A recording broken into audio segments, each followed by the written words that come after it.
Sumasang-ayon ang ating bida sa sinabi ni Fang Xiao pero halata na may sariling diskarte siya. Nagbiro pa si Wang Sheng at sinabi na baka ibalik na lang niya ang bagay sa susunod na pagpunta niya sa Thousand Jedi at magpanggap na parang walang nangyari.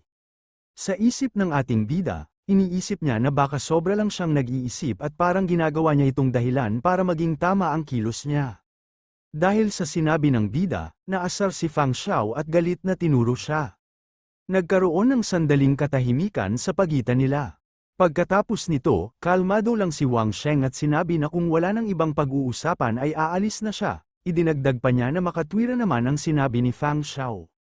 Bago siya umalis, nagsabi pa siya ng mapanuyang linya na kung may naramdaman mang kawalang galang si Fang Xiao sa ginawa niyang paglilibing, huhukayin na lang daw niya ito at ibabalik sa lupa. Habang paalis na sana si Wang Sheng, bigla siyang tinawag at pinigilan ni Wang Lao. Sinabi niya na huwag pansinin ng ibang tao dahil dala na niya ang mga gamit at maaari na silang magpatuloy sa transaksyon. Ipinakita ni Wang Lao ang isang mahalagang bagay na may simbolo ng dragon, na mukhang napakahalaga at makapangyarihan. Ngunit hindi nagpatinag si Wang Sheng, dahil nakita niyang tumawad ang kabilang panig kanina, nagdesisyon din siyang tumawad, matapang niyang sinabi na hindi sapat ang isa, kailangan niyang araw ng dalawa. Dahil dito, lalo pang nagalit si Fang Xiao at tinawag siyang bastos. Tinanong naman ni Wang Lao si Blue Hair kung ano ang magiging desisyon ng kanilang pinuno tungkol sa sitwasyon. Sinagot naman ito na pag-alit ng ating bida, at sabay nagpaalala na kanina, noong sila ang naglatag ng kondisyon, hindi naman nagsalita si Blue Hair, kaya wala silang karapatang magreklamo ngayon. Sa huli, kitang-kita ang tensyon sa pagitan nila. Pero malinaw na hawak ni Wang Sheng ang sitwasyon dahil sa kanyang talino at tapang sa pakikipagnegosasyon. Sinabi pa ni Wang Sheng kay Wang Lao na huwag siyang titigan ng ganoon, ipinaliwanag niya na may dumating na bagay bilang patunay na naaprubahan na ang presyo noon pa man. Dagdag pa niya, kung hindi naiintindihan ang mga patakaran at biglang magbabago ng isip sa mismong oras, huwag siyang sisihin kung tataasan niya ang presyo. Dahil dito, bigla na lamang nag-iba ang reaksyon ni Wang Lao. Nainis din dito si Fang Xiao dahil wala itong magawa kundi manahimik lamang. Napilitan si Wang Lao na sumunod, ibinigay niya ang hinihingi ni Wang Sheng at itinuloy ang deal. Ipinakita rin ni Wang Lao na ang item ay isang espesyal na mapa na ginawa gamit ang kakaibang teknik. Para sa ordinaryong tao, simpleng guhit lang ito, pero sa totoo, may nakatagong impormasyon sa loob nito. Sa huli, nakuha ni Wang Sheng ang gusto niya, hawak na niya ang mga item, at maayos na niyang tinapos ang usapan sa mga hangal. Maya-maya makalipas ang ilang sandali, umuwi na ang ating bida, at kaagad itong pumasok sa kanyang Hanyuan space.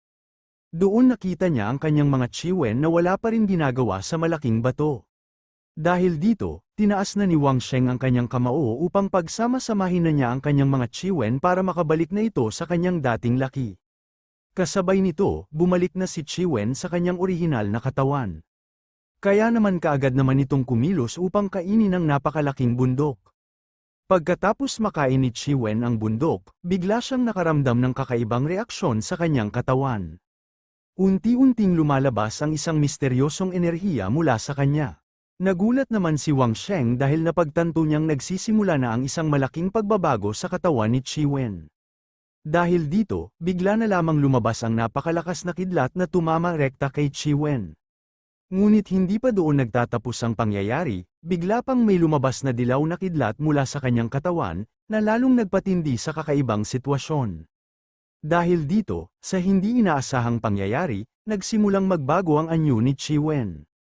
Mula sa makapal na usok, unti-unting lumitaw ang mabangis na bagong anyo ni Chiwen. Isa itong kakaiba at nakakatakot na porma, at makikita rin na naglalakad na ito. Nagulantang ang ating bida nang makita ang bagong anyo ni Chiwen, inaasahan niyang magiging mas malaki at mas mabigat ito matapos kainin ng bundok, pero kabaligtaran ang nangyari, lalo pa itong pumayat at lumiit. Napatanong din si Wang Sheng kung bakit ganoon ang itsura nito kahit parang napakalakas nitong kumain. Naisip niya na baka katulad lang ito ng mga taong kahit gaano karami ang kain ay hindi tumataba, kaya inisip niyang baka ganoon din si Chiwen. Pagkatapos ng lahat, dahan-daang minulat ng ating bida ang kanyang mga mata. Hawak niya ang isang kakaibang pil na naglalaman ng napakalakas na spiritual energy. Agad niyang napagtanto na hindi basta-basta ang kapangyarihan nito, sobrang lakas na kung ginamit niya ito ng walang sapat na lakas o cultivation, maaari siyang mamatay. Habang tinititigan niya ang peel, napansin niyang may formation na nakapalibot dito, na tila nagsisilbing panupil para pigilan ang paglabas ng sobrang lakas na enerhiya. Ngunit sa hindi inaasahang pangyayari, biglang kumawala ang enerhiya mula sa peel. Isang napakalakas na liwanag at dilaw na kidlat ang sumabog paitaas, na umabot hanggang langit. Dahil dito, nagulantang ang buong lungsod, napatingala ang mga tao sa kakaibang pangyayari. Nagulat naman dito ang ating bida, dahil napakaliwanag nga raw ng peel na ito. Kaya kinuha niya ito at hinati, ang isa ay nilagay na niya sa box at ang isa naman ay kakainin na niya ito. Dahil napagtanto ng ating bida na hindi kakayanin ng kanyang katawan ang buong lakas ng peel, nagpasya siyang hatiin ito at kainin ng paunti-unti. Maingat niyang isinubo ang isang maliit na piraso, ngunit sa sandaling pumasok ito sa kanyang katawan, agad niyang naramdaman ang matinding epekto. Biglang sumabog ang napakalakas at napakalinis na spiritual energy sa loob niya. Hindi niya inaasahan na kahit maliit na bahagi lang ay ganoon nakalakas. Dahil dito, napasigaw siya sa sakit at tindi ng enerhiya na dumadaloy sa kanyang katawan, halos hindi niya ito makontrol, at ramdam niyang parabang sinasakop siya ng kapangyarihan nito. Kasabay nun, pinilit pumasok ni Wang Sheng sa kanyang Yuanhan space, at doon sumabog mula sa kanyang katawan ang napakaraming tubig habang pabagsak ito. Nang makababa siya, napasigaw pa si Wang Sheng sa kanyang pagkahulog.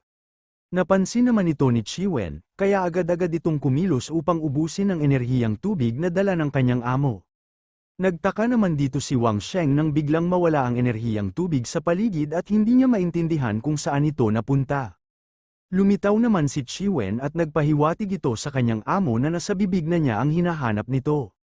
Napansin ito ng ating bida na hindi pala nawawala ang enerhiya kundi unti-unti itong inuubos ni Chiwen. Dahil dito, napagtanto ni Wang Sheng ang tunay na kakayahan ni Chiwen, hindi niya ito dapat minamaliit. Pagkatapos nito, napansin ng ating bida na habang sinisira at kinakain niya ang peel, mabilis ding nawawala ang spiritual energy nito. Kaya agad siyang kumilos at nilunok ang natitirang bahagi bago pa tuluyang maglaho ang lakas nito. Ngunit sa sandaling pumasok ito sa kanyang katawan, biglang sumabog ang napakalakas na enerhiya sa loob niya. Hindi niya kinaya ang tindi nito, napasigaw siya habang ang kanyang katawan ay tila pinupunit ng nag-uumapaw na kapangyarihan. Dahil dito, nagsimulang masira ang kanyang damit. Lumitaw din ang mga ugat sa kanyang katawan, at naglabasan pa ang dugo mula sa kanyang bibig. Sa puntong yun, malinong na nasa bingit siya ng kamatayan dahil sa sobrang lakas ng enerhiyang pilit niyang kinokontrol. Mula sa labas ng bahay ni Wang Sheng, nakita ni Han Binling ang liwanag sa loob ng bahay ng ating bida, kaya nagtaka ito kung anong araw ang nangyayari sa loob. Mula sa Hanyuan space ni Wang Sheng, nag-e-enjoy lang si Chiwen sa tubig habang naka-sunglasses pa ito.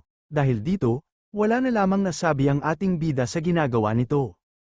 Habang sugatan at hirap na hirap si Wang Sheng, napansin niyang tila walang pakialam si Chiwen at patuloy lamang itong kumakain. Sa kabila ng kanyang paghihirap, naisip niya na hindi pa rin nasisiyahan si Chiwen. Dahil dito, naisip niya na kung ganoon ang sitwasyon, mas mabuting itulak pa niya ang limitasyon at subukang maabot ang susunod na transformation. Napagtanto rin niya na ang pinakakailangan niya ngayon ay tunay na lakas sa laban, dahil kung aasa lamang siya sa kagamitan, darating ang oras na mauubos ito at wala na siyang magagawa kundi hintayin ang kanyang katapusan. Kaya nagdesisyon siyang paigtingin ang sarili niyang pisikal na kakayahan, dahil para sa kanya, ito ang pinaka-epektibong sandata sa aktwal na labanan. Makalipas ang ilang araw, tuluyan nang nakarecover si Wang Sheng at lumakas din ito. Habang nag-iisip, napatingin siya sa napakalaking monolith at doon niya naunawaan ang isang mahalagang konsepto tungkol sa biomass. Napagtanto niya na ang biomass ay maaaring maging isang uri ng negative tablet, isang espesyal na anyo na may kakaibang katangian. Dahil dito, naisip niya na ang pagbabago ng anyo ng monolith sa kanyang Yuan space ang susi upang malampasan ang isang tiyak na hangganan o limitasyon, kaya kailangan niya itong iangat sa taas para idala ito sa gintong linya, upang ang kinakailangang kondisyon ay makamit ang susunod na antas ng kanyang kapangyarihan. Kasunod nun, sinubukan naman buhatin ito ni Chiwen, ngunit parang nahihirapan ito. Kaya buong lakas na sumigaw si Chiwen upang maiangat niya ito. Ngunit habang tumatagal, bigla na lamang namula ang mata ni Chiwen sa bigat ng monolith. Dahil dito, kaagad niyang inalis ang monolith, kaya hingal na hingal si Chiwen sa pagbuhat nito. Kaya medyo nagtaka ang ating bida dahil mabilis nga raw itong mapagod.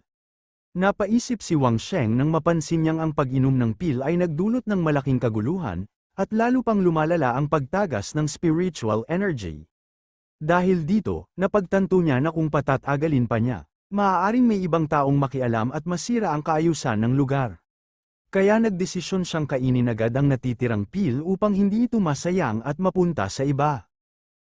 Sa sandaling ginawa niya ito, agad na kumalat ang matinding enerhiya sa paligid, na umabot pa sa labas at nakatawag ng pansin kay Han Binling. Nagulat si Han Binling nang maramdaman ang nangyayari, at hindi makapaniwala na buhay pa ang ating bida at nagawa pang uminom ng pangalawang pil. Sa isip nito, tila nababaliw si Wang Sheng sa sobrang delikadong desisyon na kanyang ginawa. Dahil sa ginawa ni Wang Sheng, dali-dali naman inaabsorb ni Chiwen ang enerhiya sa paligid, kaya naiangat na nito ang monolith sa ere. Pagkatapos nito, bigla na lamang namula ang mata ni Chiwen na parang mabangis na hayop. Kasabay nun, kaagad naman kumilos si Chiwen, pinipilit naman ng ating bida ang sarili at sinasabing malapit na siyang matapos. Kaya naghanda si Chiwen upang makalipad pa ito sa taas. Ngunit bigla itong napatigil nang mawalan ito ng lakas, kaya sumigaw ang ating bida kay Chiwen na wag nga raw itong hihinto. Dahil dito, kinuha ni Chiwen ang mga nagkalat na enerhiya sa paligid upang magkaroon ito ng lakas. Kaya muling lumipad si Chiwen, sumigaw naman ang ating bida upang suportahan si Chiwen na kaya niya nga raw ito. Kasabay nito, muling sumipsip ng enerhiya si Chiwen at lalo pang lumakas ang kanyang kapangyarihan. Sa isang iglap, buong lakas siyang tumalon, at ang bilis at lakas ng kanyang galaw ay nag-iwan ng tila pagsabog sa kanyang pinanggalingan. Muli siyang sumigaw habang inilalabas ang buong lakas ng kanyang enerhiya, sa pagkakataong yon, naabot na nila ang gintong linya sa itaas, kaya bigla na lamang nagbago ang monolith. At sa mismong sandaling yon, bigla na lamang nagkaroon ng napakalakas na pagsabog na yumanig sa buong paligid. Mula sa usok, pinakita ang bagong anyo ni Chiwen na parabang nakatank build na ito sa itsura. Pagkatapos nun, bigla na lamang lumitaw sa kwento si Saitama, at makikita ang kanyang kalbong ulo, ngunit may muscle naman itong pagmamalaki na kahit kalbo siya. Matapos ang napakalakas na pagsabog, napansin ni Wang Sheng na may kakaibang pagbabago sa kanyang katawan, pakiramdam niya ay tila naging mas matibay ang kanyang mga buto, na parabang pinatibay ng bakal. Ngunit kapalit nito, napagtanto niyang nawala ang kanyang buhok, kaya hindi niya maiwasang magulat at mapasabi na bakit nga raw kamukha na niya si Saitama. Sa kabila ng kanyang pagkabigla, sinubukan tumayo ni Wang Sheng gamit ang kanyang kamay, ngunit nasira niya ang kama nito sa sobrang lakas nito. Dahil dito, pabigla-bigla ang kanyang mga galaw at napapatalon siya ng sobrang taas at lakas, na nagdudulot ng pag-bounce niya sa paligid habang napapamura ito sa inis. Sa huli, napagtanto niya na ang lakas na kanyang nakuha ay napakalakas ngunit hindi pa niya ito kayang kontrolin ng maayos. Bigla namang napatawa si Han Binling nang makita ang kalagayan ni Wang Sheng, hindi niya inaasahan na magiging ganito kabilis ang pagunlad nito, kaya pabiro niya itong tinawag na isang henyo sa pagsasanay. Idinagdag pa niya na bihira ang makaranas ng dalawang pag-angat ng lakas sa loob lamang ng isang araw, kaya kahanga-hanga ang nangyari kay Wang Sheng. Ngunit sa kabila nito, nalilito at naguguluhan si Wang Sheng, hindi niya maintindihan kung ano ang nangyayari sa kanyang katawan, lalo na't bigla siyang nakalbo at nawala ng kontrol sa kanyang lakas. Kaya lumapit siya kay Han Binling at nagtanong kung ano ba talaga ang nangyayari sa kanya, habang halatang nag-aalala at hindi mapakali. Dahil dito, nagsimulang magtaka si Han Binling sa kinikilos ni Wang Sheng. Ngunit sa hindi inaasahang pagkakataon, bigla siyang pinigilan ni Tatang. Ipinaliwanag ni Tatang na normal lamang ang nangyari, dahil nakamit niya ang dalawang antas ng pag-unlad ng sunod-sunod. Dahil dito, biglang lumaki ang kanyang lakas at hindi pa sanay ang kanyang katawan sa ganoong pagbabago, kaya nawawala ang kanyang kontrol. Dagdag pa ni Tatang, ang pagkawala ng kanyang buhok at kilay ay dulot ng matinding pag-compress at pag-expand ng kanyang mga kalamnan habang nag-a-adjust ang kanyang katawan. Sa huli, pabirong sinabi ni Tatang na tila ipinagpalit niya ang kanyang buhok kapalit ng lakas, na para bang yun ang kapalit ng pagiging mas malakas. Dahil dito, wala na lamang nasabi si Wang Sheng sa kanyang nalaman.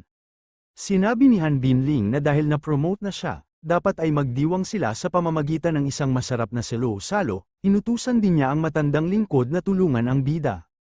Habang kumakain, tila nahihirapan pa rin ang bida sa kanyang katawan, ngunit pilit siyang kumalma. Pagkatapos, tinanong ni Han Binling kung paano niya natanggap ang kapangyarihan ng pil.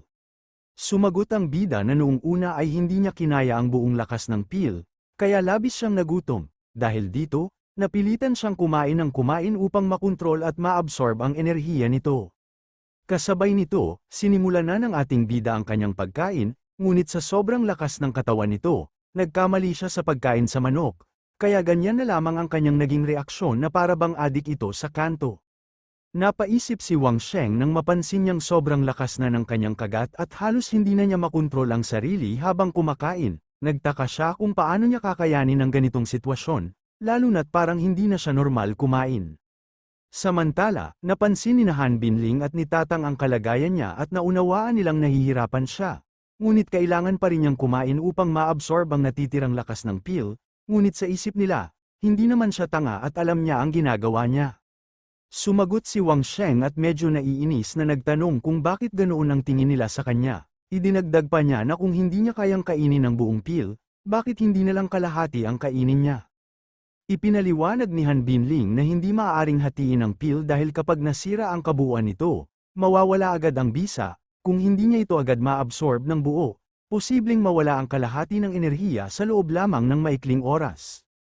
Sa kabila nito, kalmado lamang si Wang Sheng at sinabi na ayos lang yon, dahil mayroon siyang dalawa at kahit kalahati lang ang maabsorb niya sa bawat isa, katumbas pa rin yon ng isang buong pil. Dahil sa kanyang sagot, bigla na lamang napasuka si Han Binling ng dugo. Makalipas ang ilang linggo habang nagsasanay ang ating bida, at may buhok na din siya, biglang dumating si Linger at nadatnan niya ang bida na nagsasanay pa rin.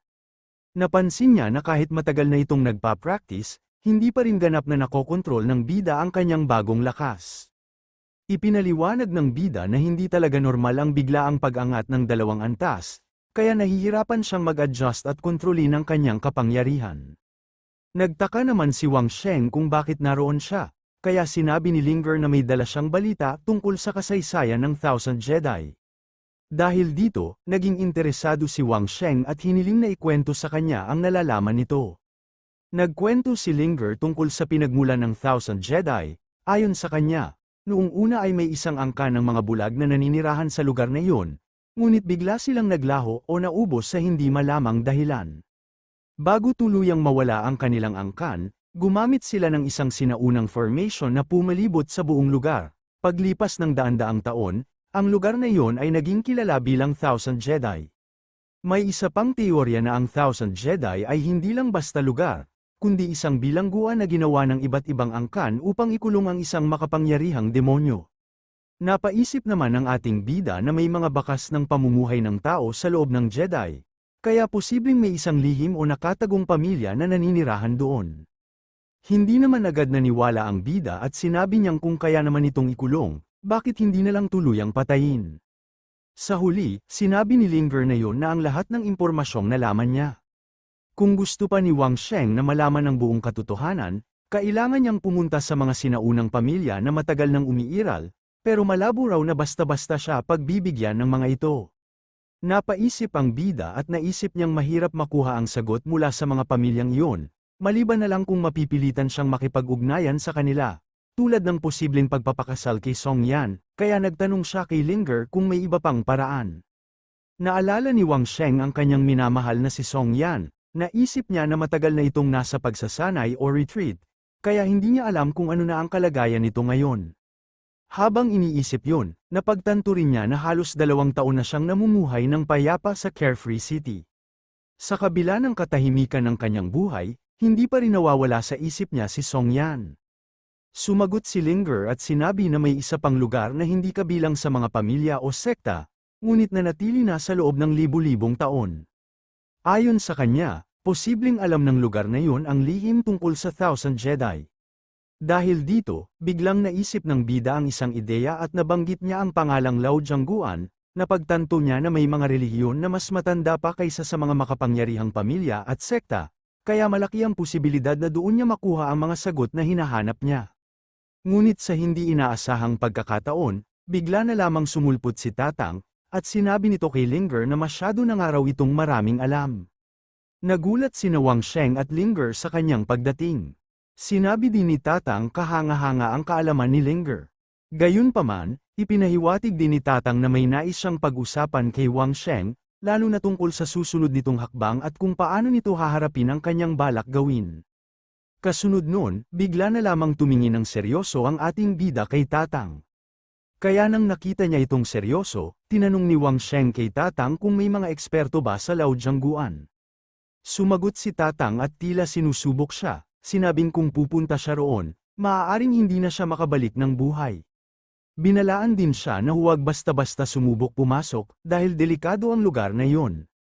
Ngunit hindi natakot si Wang Sheng at nag-isip pa kung paano nakakalabas ang mga tao sa lungsod kung may mga ganitong panganib. Dahil dito, nagbigay ng payo si Tatang, sinabi niyang huwag maghanap ng kapahamakan, dahil may iba pang paraan para makaalis sa lungsod. Iminungkahi niya na kung gugustuhin ni Wang Sheng, maaari itong pumasok sa Thousand Jedi at lumabas kahit saan nang hindi napapansin ng iba. Sa huli, ipinakita ang mapanganib na kalagayan sa loob ng Thousand Jedi, kung saan may mga halimaw at malalakas na nilalang na kayang pumatay ng tao anumang oras, kaya lalong napaisip ang ating bida. Nagulat na nagsalita si Wang Sheng at sinabi na hindi siya basta-basta papasok sa Thousand Jedi dahil mas mabuting piliin ang mas ligtas na paraan, dagdag pa niya. Kakalabas pa lamang niya roon kaya ayaw na niyang malagay muli sa panganib o habulin hanggang mamatay. Nagbigay naman ng payo si Tatang, ayon sa kanya, ang pinakamadaling paraan ay bumili ng maskara mula sa Hall of Killers, na may mahikang kakayahang baguhin ang itsura ng sinumang magsusuot nito. Ipinaliwanag din niya na karamihan sa mga maskarang ito ay gawa ng mga formation experts sa Carefree City bilang paraan ng kanilang pagkakakitaan. Ngunit hindi pa doon natapos ang usapan, itinuro ni Tatang ang ating bida, at sinabi kung si Wang Sheng ang pag-uusapan, may mas mahusay pang opsyon kaysa sa maskara. Dahil dito, agad na nagtanong si Wang Sheng kung ano yun. Pagkatapos, ibinunyag ni Tatang na ang Panginoon ng Kastilyo ay may isang kwintas na mas makapangyarihan kaysa sa maskara, ngunit hindi siya sigurado kung makukuha ito ng ating bida.